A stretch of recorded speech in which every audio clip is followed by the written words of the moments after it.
வாழ்கிறோம். பரிசுத்த ஆவியானவர் நம்ம பெற்றுக்கொண்டிருக்கிறோம்.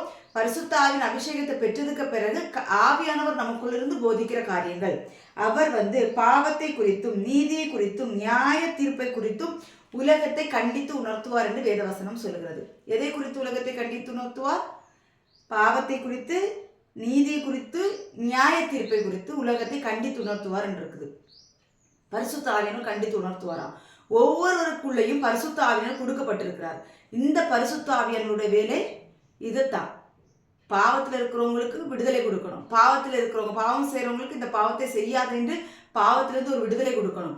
நீதியை நடப்பிக்கணும். அப்புறம் நியாய தீர்ப்பை குறித்து உலகத்தை கண்டித்து உணர்த்தணும். இதுதான் பரிசுத்த ஆவியானவரோட வேலை. ஆனால் இந்த நாட்களில் பரிசுத்த ஆவியின் அபிஷேகம் பெற்றுக்கிட்ட பிறகும் கூட, பரிசுத்த ஆவியின் அபிஷேகம் பெற்றுக்கிட்டாங்க, ஆனாலும் கூட அந்த ஆவியானவருக்கு செவி கொடுக்கிறது இந்த நாட்களில் மக்களுக்கு என்ன செய்யலை? கர்த்தருடைய பிள்ளைகளுக்கு கர்த்தருடைய வார்த்தைக்கு செவி கொடுக்கிறத விட இப்பொழுது மனுஷருடைய வார்த்தைகளுக்கு அதிகமாய் செவி கொடுக்க ஆரம்பித்து விட்டார்கள். இது கடைசி நாட்களில் மனிதர்களுக்கு செவி கொடுக்கிறார்களே தள்ளி தேவ சமூகத்திலிருந்து தேவனுடைய வார்த்தைகளுக்கு செவி கொடுக்கறதுக்கு இன்றைக்கு யாருமே இல்லை.